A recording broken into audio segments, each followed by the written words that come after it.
پاکستانی عوام کو باور کرانے کے لیے فحش اور انتہائی بے شرمی سے جھوٹ بولتے رہے. نیشنل سیکورٹی کمیٹی کی 1 سے زیادہ میٹنگز ہوئی اور اس میں باقاعدہ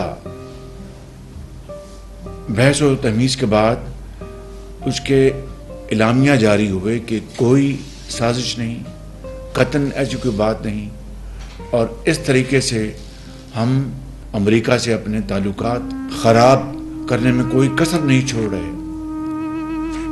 بطور آپ کے منتخب وزیر اعظم کے، بطور وزیر خارجہ کے، اور سب نے درجہ بدرجہ اپنے تائیں پوری کوشش کی کہ اس ڈیمیج کو کنٹرول کیا جائے.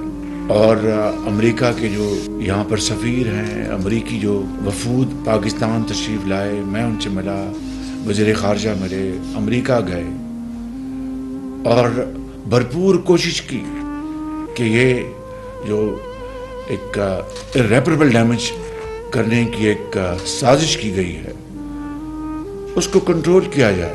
اور پھر ایک دن آیا، عمران نیازی گویا ہوئے کہ امریکہ نے کوئی سازش نہیں کی. اب مجھے بتائیں، یہ کوئی بچوں کا کھیل ہے کہ آپ عالمی سفارتکاری میں ایک ایسے ملک کے ساتھ تعلقات اگر ختم نہیں کر لیں تو بگاڑ کی آخری حد تک اس کو لے جائیں، اور پھر راتوں رات آپ کو کوئی الہام ہوا ہے یا کوئی آپ کو کسی نے جادو ٹونا کیا اور آپ نے کہا کوئی سازش نہیں ہوئی. اس کا کیا مقصد تھا؟ کہ IMF کی ڈیل ختم ہو جائے اور پاکستان خدا نخواستہ ڈیفالٹ کر جائے. اسی طریقے سے عمران نیازی نے 1 سے زیادہ مرتبہ یہ کہا کہ پاکستان کے حالات سری لنکا جیسے ہونے جا رہے ہیں. یعنی وہ دل میں بد دعائیں کر رہا تھا کہ پاکستان خدا نہ کرے وہ ایکچولی ڈیفالٹ کر جائے اور ہم شدید مالی بحران میں ہم مبتلا ہو جائیں. جیسے کہ ہمارے دوسرے چیلنجز کم نہیں تھے. تو یہ ہے وہ ایک تصویر پچھلے 1 سال کی جو آپ کے سامنے ہے. جب سے وہ وزیر اعظم بنوایا گیا اور جن لوگوں نے وزیر اعظم جھرلو کے ذریعے اور ریگڈ الیکشن کے ذریعے اس کو بنوایا، وہ ساری کہانی اب پوری قوم کے سامنے ہے. منصوبے کے تحت پوری طرح گائیڈ کیا جا رہا تھا، اس کو بتایا جا رہا تھا کہ آج یہ جھوٹا الزام فلاں پہ لگا دو، آج یہ جھوٹ کا تہمت فلاں پہ لگا دو، اور ٹیلی ویژن پہ آؤ اور وہ کاغذات لہراؤ، اور تاکہ لوگوں کو یہ باور کرایا جا سکے یہ تمام پولیٹیکل پارٹیز جو دوسری ہیں ان کی لیڈرشپ یہ سب چور اور ڈاکو ہیں اور میں ایک فرشتہ ہوں. اس کا نتیجہ کیا نکلا کہ پوری قوم تقسیم ہو گئی، بلکہ تقسیم در تقسیم ہو گئی. اور آج آپ دیکھیے کہ یہ زہر ہر جگہ پہنچ چکا ہے، چاہے وہ سیاسی جماعتیں ہیں، چاہے وہ مذہبی مدرسے ہیں، چاہے وہ تعلیمی ادارے ہیں، چاہے وہ کارخانے ہیں، چاہے وہ بیوروکریسی ہے. یعنی زندگی کے ہر طبقے میں یہ زہر جو ہے وہ پوری طرح سرایت کر چکا ہے. اور چور ڈاکو گردان دن رات کی انہوں نے. تو آج اگر نیب نے ایک جینون ایک کیسز اگر بنائے ہیں غبن کے، کرپشن کے، تو اس کے اوپر آج عدلیہ جس طرح ایک آنی دیوار بن چکی ہے. صوبے کے اداروں نے کہا کہ اربوں روپے کی کرپشن ہوئی ہے BRT میں، پشاور کا جو منصوبہ ہے. اور کس طرح آپ نے دیکھا کہ بسوں کو جل جاتی تھی، کس طرح آپ نے دیکھا کہ وہ جو ان کے وہ جو ٹرنز تھے وہ اتنے ویشیس تھے، اس کی جو ڈیزائن اتنے خراب تھے کہ وہ ان سے وہاں پر جا کے ٹکرا جاتے تھے. کس طرح آپ نے دیکھا کہ ٹائر برسٹ ہو جاتے تھے، کس طرح آپ نے دیکھا کہ ان کی چھتوں سے بارش کے دوران پانی ٹپکتا تھا.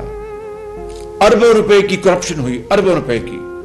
کسی نے پوچھا بلا کے کہ جناب یہ کیا ہو رہا ہے؟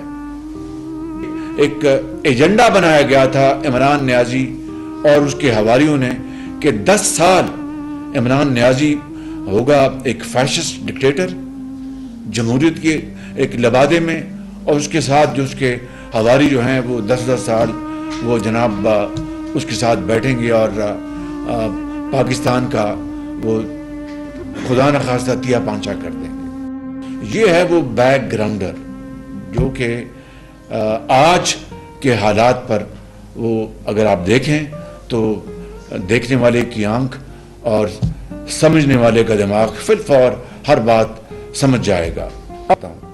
60 ارب روپے کی کرپشن کا معاملہ ہے، 60 ارب روپے کی، اسی کابینہ میں، اسی ہال میں، اسی جگہ۔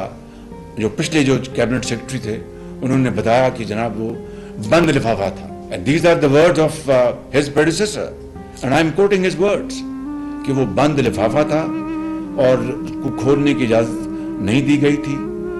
ایک صاحب اٹھے جن کا نام تھا شہزاد اکبر کہ جی یہ بڑے خفیہ کاغذات ہیں، ان کو ہم کھول نہیں سکتے، اس کی جو سیکریسی جو ہے اس کو ہمیں مینٹین کرنا ہے اور اس کو آپ اپروو کرتے ہیں۔ آپ بتائیے اس 60 ارب روپے کے حوالے سے، یا جو برادر ملک کے جو ہیں کراؤن پرنس، انہوں نے جو تحفہ دیا تھا اپنا، نہ صرف وہ ہیرے جواہرات کو تحفہ تھا، سب سے بڑی اس کی جو کبریائی تھی کہ اس کے اوپر خانہ کعبہ کا ماڈل تھا، اس کو نہ صرف انہوں نے بیچ دیا، جعلی رسیدیں بنائیں، جعلی رسیدیں، ایک دکان اسلام آباد کی۔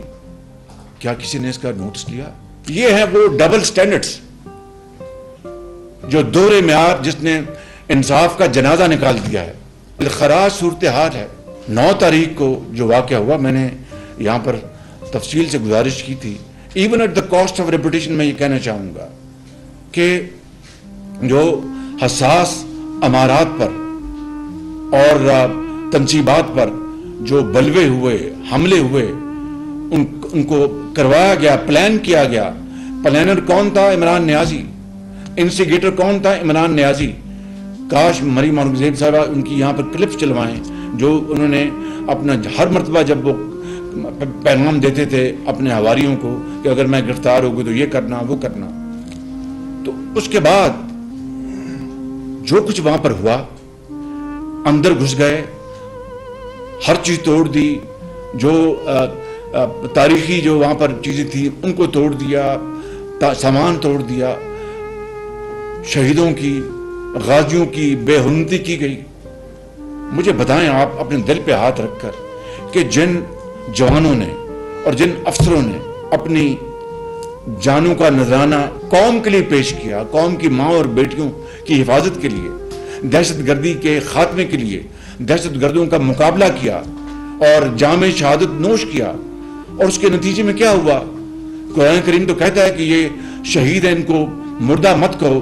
ہم بطور مسلمان سب اس پر ہمارا پورا عقیدہ اور ایمان ہے، لیکن اگر آپ دنیاوی لحاظ سے دیکھیں تو وہ بھی تو ایک ایسپیکٹ ہے جس کو آپ اگنور نہیں کر سکتے کہ جو جوان، کڑیل جوان جو اپنے شہید ہو گیا اس قوم کی راہ میں، اس کی بیوی بیوہ بن گئی، اس کے بچے یتیم ہو گئے، اس کے ماں باپ زندگی بھر اشک بار رہیں گے۔ اور یہ ایک مثال نہیں ہے، ہزاروں اپنے جوانوں نے، افسروں نے اپنی جانیں دی ہیں، اور ان شہیدوں کی اور ان کی غازیوں کی بے حرمتی کرنا، یہ دشمن کو اور کیا چاہیے؟ اس سے بڑی درندگی، دہشت گردی اور ملک دشمنی کیا ہو سکتی ہے؟ میں نام نہیں لیتا اس ملک کا، اس سے زیادہ کون اس دن خوش تھا کہ پاکستان میں جو کچھ ہو رہا ہے یہ وہ ملک 75 سال میں نہیں کر سکا، اور کس طرح بے دردی کے ساتھ اس طرح ان تمام تنصیبات پر حملے۔ کل بھی پشاور میں ایک جگہ اپنا حملہ ہوا، پرسوں روکا گیا مگر کل پھر وہاں پر گھس گئے۔ یہ وہ صورتحال ہے، اور کیا اس کا مطلب یہ ہے کہ اگر عمران نیازی ہے اس کے اوپر چھوڑ دیں، اب وہ جو ہیرے جواہرات جو اس نے بیچے، جو اس نے القادر ٹرسٹ میں جو زمین لی ہے اربوں روپے کی فرح گوگی صاحبہ جو ان کی فرنٹ پرسن تھی ان کی اہلیہ کی، عمران خان کی، جو انہوں نے کرپشن کی ہے، اس کا مطلب یہ ہے کہ عمران نیازی کرپشن کرے تو وہ بالکل وہ کوشر ہے، بالکل اس کو کوئی نہیں چھیڑ سکتا. اور دوسروں کو جھوٹے الزامات کرپشن میں نہ صرف بدنام کرو بلکہ ان کو جیلوں میں بھجوا دو اور وہ سڑتے رہے وہاں پر جیلوں میں کئی سال. یہ احسن اقبال صاحب بیٹھے ہیں، ان کو اپنا کلین چٹ ملی ہے مگر جیل میں گئے. اس سے پہلے ان کو گولی لگی تھی، دہشت گردوں نے گولی ماری، چند دن بعد نیب نے ان کو دھر لیا. کیا کسی نے بلا کر کہا کہ آئیے احسن اقبال صاحب آپ کو مل کر اچھا لگا؟ These are those grievous stark comparison I am making. تو میں سمجھتا ہوں، میں اپنے آنریبل ممبرس کو میں یہ گزارش کرنا چاہتا ہوں کہ آج یہ صورتحال انتہائی دلخراش ہے، انتہائی گمبھیر ہے، انتہائی سنجیدہ ہے. اس کو آج ہم سنجیدگی سے اس کے اوپر غور کریں، کیونکہ دیکھیں کہ جو کچھ 9 مئی کو ہو چکا ہے وہ ان کی روحیں وہ قبروں میں تڑپ رہی ہوں گی کہ اس لیے ہم نے اپنی جانوں کا نذرانہ پیش کیا تھا کہ ہمیں بعض جو نارسسسٹ جو ہیں، جو ذاتی انا کی خاطر پاکستان کا ہر جو مفاد اس کو قربان کر دیں گے، ان کے ہاتھوں آج پاکستان میں ہماری بے حرمتی ہو رہی ہے، ہمارے خاندانوں کی، ہمارے بچوں کی، ہماری بیویوں کی، ہمارے ماں باپ کی. میں سمجھتا ہوں کہ یقین کر لیں کہ دیکھتی آنکھیں اس سے پہلے اس طرح کا دل خراش منظر پہلے کبھی نہیں دیکھا تھا.